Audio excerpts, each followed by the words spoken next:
So what's up guys, this is your friend Savine Gunda. You're watching Savine Gunda YouTube channel and welcome to day 8 of K2K ride and present వచ్చేసి మేము సింబాలోనే అయితే ఉన్నాం. So good morning from Simba. So ఉదంపూర్లోనైతే మేము sim తీసుకోవాలి, ఎందుకంటే ఇక్కడ అస్సలు ఇక్కడ నెట్వర్క్ అయితే ఫుల్ ఉంది. లైక్ నా అనుకోకుండా ఏంటంటే నేను కొంచెం చిన్న కథ చేసి నా 2 ఎయిర్టెల్ సిమ్స్ తెచ్చుకున్నాను. నేను నా జియో మర్చిపోయినా, సర్లే పర్లేదు అంటే నాది ఇంకో ఫోన్ ఉంటుంది, అది మర్చిపోయినా నేను.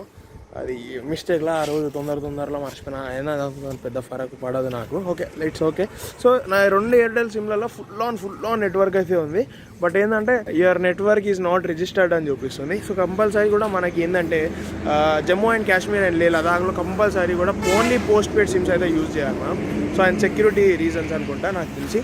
So that's all. మన డెస్టినేషన్ అయితే శ్రీనగర్. సో ఇవాళ ఫస్ట్ ఫ్యూయల్ బ్రేక్ అయితే తీసేసుకుందాము ఇప్పుడే. సో నాకు ఎందుకో బెటర్ ఇక్కడనే తీసుకోవడం అనిపిస్తుంది, ఎందుకంటే ఫ్యూయల్ ప్రైస్ అయితే 98 రూపీస్ ఉంది. మన దగ్గరికి ఇక్కడికి లిటరలీ లైక్ 6 రూపీస్ అయితే డిఫరెన్స్. ఫుల్ ట్యాంక్ చేయించేస్తా, నాకు తెలిసి ఎక్కువ ఏం పట్టదు, సంథింగ్ అరౌండ్ ఒక 400 రూపీస్ 300 రూపీస్ పడుతుంది ఫుల్ ట్యాంక్. ఏంటంటే పెట్రోల్ అయితే పోయించుకోలేదు 98.01 ఉన్నప్పటికీ. ఎందుకు అని అంటే 6 అయింది ఎగ్జాక్ట్ మనం పోయేసరికి. నా దాంట్లో అయితే 5:33 అవుతుంది, మరి ఆయన దాంట్లో ఎందుకో 6 అని చూపించింది. సో 6కి రేట్ అయితే చేంజ్ అవుతుంది సార్, టైం పడుతుంది అప్డేట్ అయ్యేసరికి అని అన్నాడు. నా ముందటే కారులో ఓపించుకొని పోయారు, నాకేమో అట్లా అంటున్నాడు. సర్లే అని చెప్పి ఫ్యూయల్ అయితే చాలా ఉంది, మోర్ దెన్ హాఫ్ ట్యాంక్ అయితే ఫ్యూయల్ ఉంది. ఏం పెద్ద ప్రాబ్లం లేదు, ఎందుకంటే నేను ఫుల్ ట్యాంక్ చేయించినాక నేను ఓన్లీ 200 కిలోమీటర్స్ కూడా రాలేదు, 180 కిలోమీటర్స్ అయితే వచ్చిన.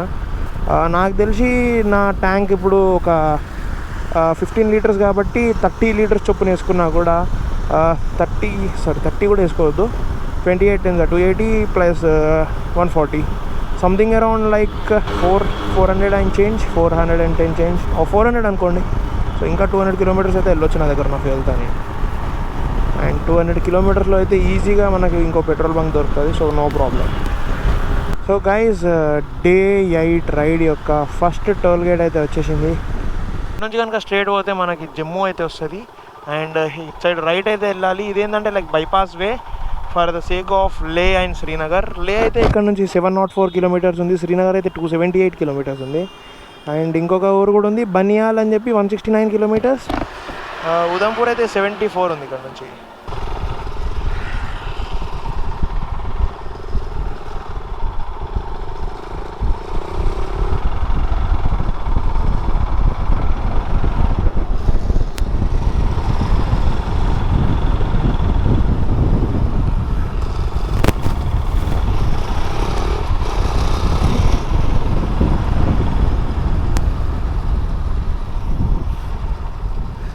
జమ్మూ సిటీ అయితే చాలా అంటే చాలా డెవలప్డ్గా అనిపిస్తుంది మనకి. ఇప్పుడు చూడొచ్చు మనం వేవ్ మాల్ అంట, వెనకాల మనకి హార్లీ డేవిడ్సన్ షోరూమ్ కూడా కనిపించింది. టు బీ ఫ్రాంక్, OMG చాలా పెద్ద సిటీ అయితే అయ్యి ఉండొచ్చు Jammu. And I'm not very sure about the ఏమంటారు అది ఎంత పెద్ద సిటీ అనేది నాకైతే తెలియదు, బట్ చూస్తుంటే మాత్రం I can't guess. Okay.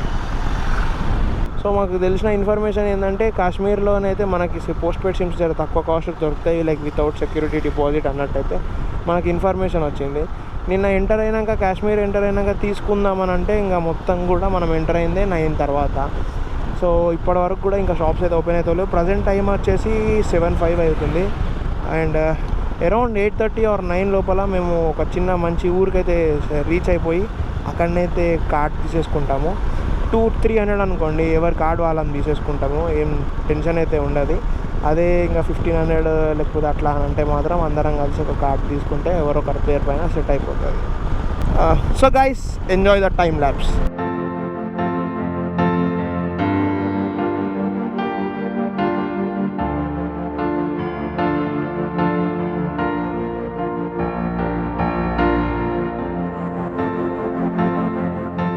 So actual beauty of Jammu and కాశ్మీర్లోకి అయితే లైక్ ఆల్మోస్ట్ ఎంటర్ అయిపోయినాం ఆల్రెడీ. ఆ ప్లేస్లో ఉన్న ఫీల్ని ప్రజెన్స్ని అయితే ఎంజాయ్ చేయగలుగుతున్నాం మేము. So the thing is ghat roads అయితే స్టార్ట్ అయినాయని నేను గెస్ చేస్తున్నా. ఆల్మోస్ట్ లైక్ స్టార్ట్ అయ్యే ఉంటాయి, ఎందుకంటే మా పక్కన కొండలు ఉన్నాయి. ముందరకైతే హైవే నేషనల్ హైవే 44 ఉంది. శ్రీనగర్కి అయితే ఇంకా ఇక్కడ నుంచి 250 కిలోమీటర్స్ అయితే ఉంది. సో ఐ గెస్ ఒక చిన్నపాటి ఘాటి రావాలి గైస్, ఒక 100 కిలోమీటర్లు అయితే ఉండాలి ఘాటి అని కోరుకుంటున్నా. ఎందుకంటే ఘాటీలో నడిపి చాలా అంటే చాలా రోజులు అవుతుంది, లిటరలీ మెనీ డేస్. ఇక పై ముందట మొత్తం ఘాటీస్ అనుకోండి, కానీ మనకి ఒడిస్సా రైడ్లో తగిలిన 200 కిలోమీటర్స్ ఘాటీస్ was like literally craziest bro, craziest ever. ఆ వ్యూ చూడండి, wow wow wow wow wow, crazy కదా, మస్తు ఉంది అసలు వ్యూ అది. సో ఇదైతే Indian Institute of Technology Jammu, IIT Jammu Kashmir. So చూడండి, చాలా అంటే చాలా క్రేజీగానైతే స్ట్రక్చర్ ఉంది. మొత్తం అంతా కూడా పైన బ్లూ కలర్ అదంతా కూడా. అండ్ అక్కడనైతే మనకు ఉంది Indian Institute of Technology Jammu అని చెప్పి. వావ్, మంచి ఒక హిల్ టాప్ పైన అయితే ఆపేసిరుగా. అసలు ఇటువంటి ఇన్స్టిట్యూట్స్లో చదువుకోవాలి గైస్, బాగుంటుంది అసలు. ఇక్కడ వరకు జమ్మూ వరకు వచ్చి ఇటువంటి మౌంటైన్స్లో స్టడీ అంటే స్వాగ్. పిచ్చి లేపుతున్నాయి మొత్తం అంతా కూడా. వ్యూ అయితే చూడండి అసలు, మొత్తం అంతా ఫాగే ముందట. Daddy, thank you daddy, because of you I'm here. మా మామ్, మా డాడ్ ఇద్దరు కూడా వాళ్ళ సపోర్ట్ వల్లనే I am here. And I'm sure ఖచ్చితంగానైతే నేను నా రైడ్ని సక్సెస్ఫుల్గా కంప్లీట్ చేసుకొని జాగ్రత్తగా అయితే ఇంటికి వెళ్ళిపోతా అని చెప్పి. సో మన ఇవాల్టి రైడ్ యొక్క సెకండ్ టోల్ గేట్ అయితే వచ్చేసింది. ఎక్కడి నుంచి బైక్స్కి టోల్ స్టార్ట్ అవుతుందో నాకైతే తెలియదు క్లియర్గా, but I will update once we reach the way. And ఇక్కడ ఏంది, ఇది వెయిట్ మిషన్స్ అయితే ఉన్నాయి దానిపైన. సో నాకు తెలిసి వెయిట్కి అనుకూలంగానైతే మనకి ప్రైజింగ్ అనేది వస్తుంది కావచ్చు టోల్ది. సో మొట్టమొదటిసారి అయితే ఒక టనల్ నుంచి అయితే పోతున్నాం. నాకు తెలిసి నాకు కనిపిస్తున్న వ్యూ ప్రకారం అయితే ఇది నాట్ మోర్ దెన్ ఒక 100 feet tunnel, not even like 100 feet. నేను దాన్ని అయితే ఒక 20 or 30 meters లాగా కూడా తీసుకోవచ్చు. సో మొట్టమొదటిసారి అయితే మనం ఒక టనల్లో నుంచి వెళ్ళబోతున్నాము. నాకు కనిపిస్తున్నంత వరకు ఇది ఒక 20 to 25 meters ఉంది టనల్ లెంత్ వచ్చేసి. Okay, so 20 to 20 meters, 25 meters అయితే కాదు, 5.5 meters. సో నేను ఫస్ట్ అనుకున్న లెంత్ ఏదైతే 5.5 meters అయితే ఉంది దీని లెంత్ వచ్చేసి. సో ఇటువంటి టనల్స్ స్నో నుంచి అయితే మనం చాలా వరకు వెళ్తాము ఈ రోడ్లో. ఇలా బయటికి వచ్చామో లేదో ఇంకొక టనల్. సో చెప్పాను కదా, ఇక్కడ నుంచి ఇంకా టనల్స్ అయితే కామన్ మనకి. ఇది కూడా 5.5 meters కన్నా తక్కువ అయితే ఉంది లెంత్. ఇదైతే ఓకే 5.5 kilometers. మనం ఫ్యూచర్లో లైక్ ఇంకొన్ని ఫ్యూచర్ డేస్లో మనమైతే పోబోయే టనల్ ఏదైతే ఉందో అదైతే literally 9.2 kilometers and it is Atal tunnel. చూడండి ఇప్పుడే ఆ టనల్ నుంచి బయటకు వచ్చినామా ఇంకో టనల్ వచ్చేసింది. కామన్ ఇంకా టనల్స్ అయితే కామన్ ఇక్కడ మొత్తం అంతా కూడా. అండ్ కింద అయితే నాకు తెలిసి వేస్ ఉన్నాయి, అవన్నీ కూడా ఆర్మీ వాళ్ళు యూజ్ చేస్తారని అయితే గెస్ చేస్తున్నా. ఇది కొంచెం ఎక్కువ లెంతీగా ఉంది. ఇది అవ్వగానే మళ్ళీ ఇంకొక టనల్ అయితే ఉంది మనకి.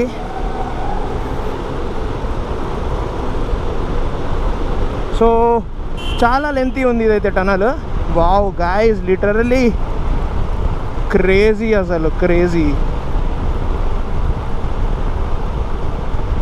అది అవ్వగానే ఇంకొకటి మళ్ళీ. ఓ అసలు వేరే లెవెల్ ఫీలింగ్ డా. ఇది కూడా 5.5 meters అని అయితే బోర్డు ఉంది. And not sure. ఏంది ఇదేంది టనలే మొత్తం అంతా కూడా భలే తవ్వారు కదా అసలు.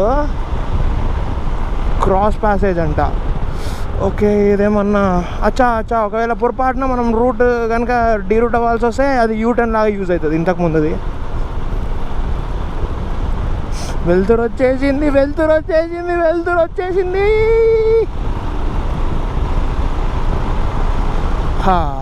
అబ్బా, ఒక్కసారి లైట్లకు రాగానే ఫీలింగ్ చాలా డిఫరెంట్ వచ్చేసింది. అదే కొంచెం ఒక నిమిషం బాగుండే ఫీల్. లారీస్ కనిపిస్తున్నాయి కదా సైడ్కి మన పక్కన అంతా కూడా.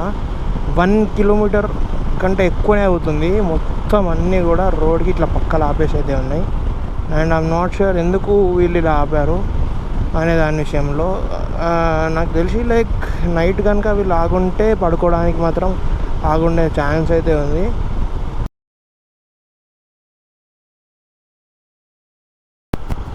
అమ్మా అమ్మా అమ్మా అమ్మా అమ్మా, ఏమన్నా కొండలా స్వామి అవి. అమ్మా అసలు చూడండి ఎంత పెద్దగా ఉన్నాయి. ఆ రేంజ్లో ఉన్నాయి, ఈ రేంజ్లో కొండలు.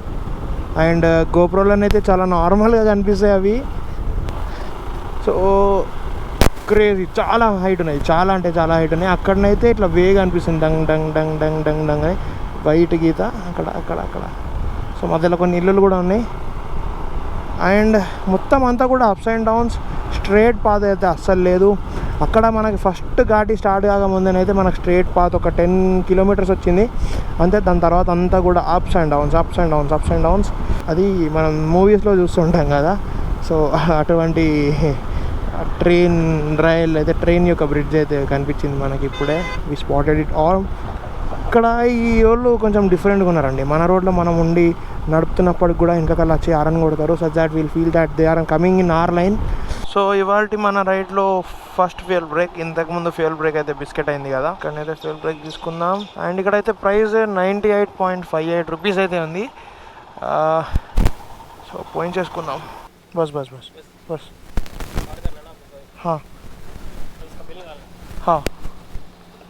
టిఫిన్లో అయితే రొటీన్గా ఇక్కడ దొరికే ఆలు పరోటా అయితే తింటున్నా, మీరు చూడవచ్చు. సో మన వాళ్ళు అయితే చాయ్ అండ్ బ్రెడ్ తింటున్నారు. నాకు అలవాట్లేదు like bread and chai. So నేను ఇది ప్రిఫర్ చేస్తున్నా. నాకు ఏంటంటే ఓకే, నాకు ఇష్టం యాక్చువల్గా పరోటా, కానీ ప్రతిరోజు పరోటా అంటే ఇబ్బంది. అందుకని చెప్పి నిన్న కూడా వ్లాగ్లో నేను వెళ్దాం అనుకున్నా, బ్లాగ్ చేద్దాం అనుకున్నా ఫుడ్ది. కానీ మళ్ళీ అక్కడ కూడా మళ్ళీ ఫుల్ ఆన్ పరోటా అని అన్నారు. మాకు ప్లాన్ ఏముండే అంటే రూమ్లో రైస్ పెట్టుకునే ప్లాన్ ఉండే. సో అక్కడ పరోటా కన్నా రైసే బెస్ట్ అనిపించి మళ్ళీ రూమ్కి వెళ్ళి రైస్ అయితే తిన్నా. ఇప్పుడు మళ్ళీ పరోటా తింటున్నాం. యాక్చువల్ ప్లాన్ వచ్చేసి మ్యాగీ ఉండే, బట్ ఏమో అది అట్లా చేంజ్ అయిపోతాయి కదా పరిస్థితులకు అనుకూలంగా. నాకు తెలిసి ఇక్కడ యాక్సిడెంట్ అయితే జరిగింది అనుకుంటా. ఓ మై గాడ్,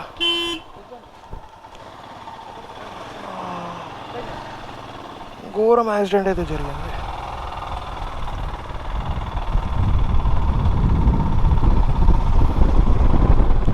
అంత ఘోరమా అసలు. ఇదైతే అంతా కూడా ఉదంపూరేనంట. ఇక్కడ జిఖానీ అని ఇంతకుముందు మనకు బోర్డు కనిపించింది కదా, అదైతే జంక్షన్ అంట. ముందటి నుంచి లెఫ్ట్ తీసుకుంటేనైతే మనం సిటీ లోపలికి అయితే వెళ్ళొచ్చు అంట. మన వాళ్ళు కనిపిస్తేనైతే మనం చెయ్యొచ్చు. మన వాళ్ళు ఇక్కడ కనిపిస్తేనే లేరు మనకి. మనం ఇప్పుడే అటు నుంచి అయితే వచ్చినాం అండ్ మళ్ళీ ఇటు సైడ్ వెళ్తున్నాం. ఇప్పుడు సిటీ లోపలికి వెళ్ళాలని చెప్పిన కదా, మన వాళ్ళు అయితే ఇక్కడ ఆగిర్రు. ముందట సిటీ అవుట్స్కట్స్లో ఆగి మళ్ళీ సిటీ లోపలికి అయితే పట్టుకోతారు. సో ఉదంపూర్లో ఉన్న ఎయిర్టెల్ ఆఫీస్కి అయితే వచ్చేసినాం మనం. అండ్ ఇక్కడనైతే మనం తారీఫ్ తీసుకుంటున్నాం, like tariff in the sense package. ఒక నిమిషం. యా, సో మనకి ఇక్కడ ప్యాకేజెస్ ఎట్లా ఉంటాయంటే, మనం టూరిస్ట్ కాబట్టి మనకి ప్రీ యూనియన్ పోస్ట్ అయితే ఇస్తారు. సో పోస్ట్ పెయిడ్ సిమ్ అదైతే మనకి 400 రూపీస్ అయితే పడుతుంది. 400 రూపీస్లో మనకి 28 days data, daily 1.5 GB and unlimited calls అయితే వస్తాయి. దాని తర్వాత ఒకవేళ 1.5 GB అయిపోతే ఎక్స్ట్రా ప్యాకేజెస్ అయితే వేసుకొని మనం యూజ్ చేయొచ్చు. సో నెట్వర్క్ ఉన్న ప్రతి చోటనైతే ఈ పోస్ట్ పెయిడ్ సిమ్ ఈవెన్ కాశ్మీర్లో అయినా కానీ ఈవెన్ లదాఖ్లో అయినా కానీ పనిచేస్తుంది. So only thing we need is network ఉన్న ప్రతి చోట అయితే పనిచేస్తుంది. ఇంకా నెట్వర్క్ కవరేజ్ లేని చోట అయితే పోస్ట్ పెయిడ్ సిమ్ అయినా సరే ప్రీపెయిడ్ సిమ్ అయినా సరే పనిచేయవు. సో ఖచ్చితంగానైతే మనకి లదాఖ్లో అండ్ కాశ్మీర్లో, జమ్మూ కాశ్మీర్లో ఫోన్స్ మాట్లాడుకోవాలంటే మనకి ఖచ్చితంగా కూడా పోస్ట్ పెయిడ్ సిమ్ అనేది ఇంపార్టెంట్. సో నాకు తెలిసి ఇక్కడ ముందట ఏమైనా చెక్ పోస్ట్ అయితే ఉందనుకుంటా. సో అన్ని వెహికల్స్ని అయితే ఆపేసిర్రు. ఏవైతే లైక్ శ్రీనగర్ సైడ్ పోతాయో అటు జమ్మూ సైడ్ పోయే వెహికల్స్ అయితే వస్తూనే ఉన్నాయి. శ్రీనగర్ సైడ్ పోయే వెహికల్స్ మాత్రం ఆగిపోయినాయి. అండ్ ప్రజెంట్ అయితే మనం ఉదంపూర్ నుంచి అయితే స్టార్ట్ అయిపోయినాము. సిమ్ అయితే తీసేసుకున్నాం. సిమ్ గురించి మాట్లాడితే ఏంటంటే ఇక్కడ ప్రియాన్ పోస్ట్ సిమ్ అయితే దొరుకుతుంది మనకి. పోస్ట్ పెయిడ్ సిమ్ కోసం మనకైతే లోకల్ రిఫరెన్స్ అయితే ఖచ్చితంగా అవసరం పడుతుంది. బట్ ఇక్కడ మనకు లోకల్ రిఫరెన్స్ ఇవ్వడానికి ఎవరు ఉంటారు కాబట్టి ప్రియాన్ పోస్ట్ అయితే మనకి ఇస్తారు. సో ఇదేంటంటే మనం 1 month వాడి పక్కన పెట్టేసినా ఏం కాదన్నమాట. కానీ పోస్ట్ పెయిడ్ ఏదైతే ఉంటుందో కంపల్సరీ 3 months వాడాలి కాబట్టి మనం టూరిస్ట్ కాబట్టి మనకు యూజ్ అవ్వదు కాబట్టి ప్రియాన్ పోస్ట్ సిమ్ అయితే మనకు సరిపోతుంది అన్నమాట. 2 డైరెక్షన్స్ ఉన్న వెహికల్స్ అయితే వెళ్తున్నాయి. అండ్ ఫుల్ ఫ్లెడ్జ్డ్ ఘాటీ అయితే స్టార్ట్ అయిపోయింది మనకి ఉదంపూర్ తర్వాత శ్రీనగర్కి వెళ్ళే రోడ్లో. ల్యాండ్ స్లైడ్స్ అయితే మీరు చూడొచ్చు ఎన్ని గానం ల్యాండ్ స్లైడ్స్ జరిగాయో. లిటరలీ మరీ ఇన్ని ల్యాండ్ స్లైడ్స్ బ్రో. సో ఆ ల్యాండ్ స్లైడ్స్ జరిగిన వాటిని మళ్ళీ అసెంబుల్ లాగానైతే చేసేసి వాటిని కోసేసి మళ్ళీ కొంచెం రీఫౌండేషన్ అయితే చేస్తున్నారు. మొత్తం రోడ్ కన్స్ట్రక్షన్ వర్క్స్ అయితే జరుగుతున్నాయి. So update from roads of Jammu and Kashmir. Update అయితే ఏం లేదు. ఒక్కసారి ఆ వ్యూని చూడండి, అసలు కిర్రాకుంది కదా. నాకైతే ఎక్సైట్మెంట్ అసలు ఆగుతలేదు. బట్ చాలా జాగ్రత్తగా అయితే బండి నడుపుతున్నా. లైక్ చాలా నామినల్ స్పీడ్స్. 2 sides కూడా కొండలు, మధ్యలో నుంచి అయితే రోడ్. అండ్ ఆ కొండల మధ్యలో అయితే చిన్న చిన్న ఇల్లులు అయితే కనిపిస్తున్నాయి మనకి. టఫ్ రోడ్స్ అయితే స్టార్ట్ అయినాయి. ఇంకా టఫెస్ట్ రోడ్స్ ఉంటాయా ఉండవా? ఇంకా దీనికన్నా వర్స్ట్ కేసెస్లో నడవాల్సి వస్తుందా లేకపోతే కొంచెం మంచిగా ఉంటుందా అనేది అయితే అస్సలు తెలియదు. టాస్క్లు అయితే వస్తున్నాయి. అక్కడ ల్యాండ్ స్లైడ్ అయిపోయింది. ఆ రోడ్ మొత్తం బ్లాక్ అయితే అయింది. And OMG. సో ఈ టనల్ పేరు వచ్చేసి చెనని నస్రీ టనల్ వే లిమిటెడ్. సో దీంట్లో అయితే మొత్తం ఫుల్ ఆన్ లైటింగ్ ఉంది. అండ్ నాకు తెలిసి దీంట్లో అస్సలు ఒక్క నిమిషం కూడా ఆగొద్దు ఎక్కడ కూడా. అండ్ ఒక్క నిమిషం ఆగండి, నేను కెమెరా వైప్ చేస్తాను. Okay done. సో ఇదంతా కూడా టనల్ వే. మొత్తం అయితే అనౌన్స్మెంట్స్ జరుగుతున్నాయి. సంథింగ్ లైక్ ఇప్పుడు మనం కేబుల్ బ్రిడ్జ్ పైన ఆగితే ఎట్లయితే మనల్ని ఆబ్జెక్ట్ చేస్తారో ఇక్కడ కూడా మనం అయితే ఆగరాడానికి వీలు లేదు. అస్సలు ఆగడానికి వీలు లేదు.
చల్లని కూల్ బ్రీజ్ అయితే తగలడం స్టార్ట్ అయింది గైస్.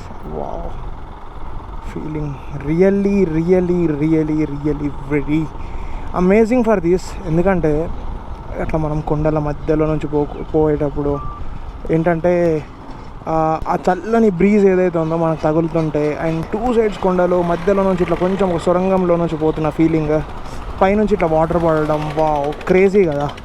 చాలా మంచి ఫీలింగ్ అయితే వస్తుంది ఆ బ్రీజ్ మనకు తగులుతుంటే. చల్లటి వాతావరణం అయితే మనకి కనిపిస్తుంది మన చుట్టుపక్కల, మన బాడీ చుట్టుపక్కల. అండ్ అది ఫీల్ అయితే మాత్రం ఎక్స్పీరియన్స్ వేరే లెవెల్లో ఉంటుంది. అది చూడండి ఒక్కసారి, ఆ కార్నర్ చూడండి ఒక్కసారి, 2 సైడ్స్ నుంచి కూడా ఆ కొండ చర్యల మధ్యలో నుంచి రోడ్ క్రేజీ కదా. సో ఇదే అనుకుంటా ఆ టనల్. ఓ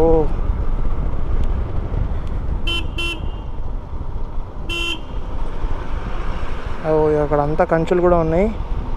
అండ్ ఈ టనల్ యొక్క పొడుగు వచ్చేసి ఓ వావ్, అసలు ఎంత వ్యూ వచ్చింది చూడండి, అసలు క్రేజీ. అసలు ఇవన్నీ కూడా అదేమంటారు ఎగ్జాస్టర్ ఫ్యాన్స్ అన్నట్టు. లైక్ లోపల ఏదైతే సఫకేషన్ ఉందో, కార్బన్ డైఆక్సైడ్ ఉందో, దాన్ని అంతా బయటికి పుష్ చేసే పంప్స్ లాగానే అయితే పనికొస్తాయి.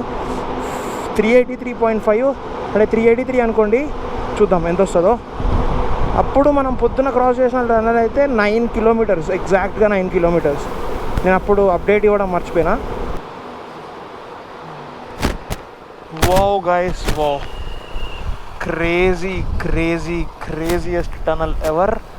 నాకు తెలిసి ఇది 391.17. సో ఇంతకుముందు మనకు వచ్చిన టనల్ వచ్చేసి అప్రాక్స్గా ఒక 8.5 to 8.7 కిలోమీటర్స్ అయితే మనకు వచ్చింది. అండ్ మార్నింగ్ కూడా ఆల్మోస్ట్ అంతే టనల్ అయితే చూసినాం. అండ్ అక్కడ మొత్తం అయితే పోలీస్ చెకింగ్ జరుగుతుంది. జంక్షన్ కనిపిస్తుంది. ఈ జంక్షన్ నుంచి మనం రైట్ వెళ్తే కనుక మనకు అనంతనాగ్ అయితే వస్తుంది. సో అనంతనాగ్ గురించి మనం మాట్లాడుకుంటే ఏంటంటే, అనంతనాగ్ అనే ప్లేస్ ఏదైతే ఉందో అమర్నాథ్కి వెళ్ళడానికి మెయిన్ పార్ట్ అన్నట్టు. లైక్ మనకి అనంతనాగ్ దగ్గరకు వస్తేనైతే మనకి హెలికాప్టర్స్ దొరుకుతాయి అమర్నాథ్కి వెళ్ళడానికి. సో కొన్ని రోజుల క్రితం మనమైతే పుల్వామా అటాక్ని చూసినాం. మన ఇండియన్స్కి చాలా అంటే చాలా బాధ మిగిల్చే అటాక్ అది.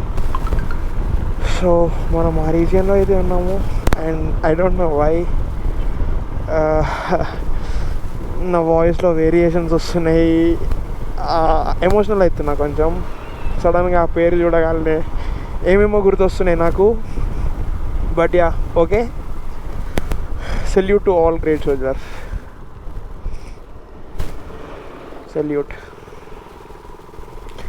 సడన్గా అసలు ఎందుకు అట్లా కళ్ళ నీళ్ళు వస్తున్నాయి అర్థమవుతలేదు నాకు. But still okay, control Vinay, control. And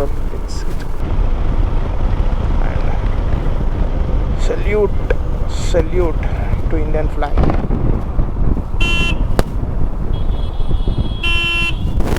మేరా భారత్ మహాన్. ఇది నాకు తెలిసి పుల్వామా జరిగిన ప్లేస్ అయింది.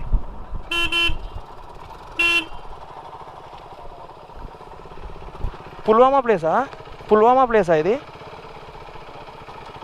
పుల్వామా ఇక్కడ నుంచి అనంతనాగ్ పక్కకే కదా.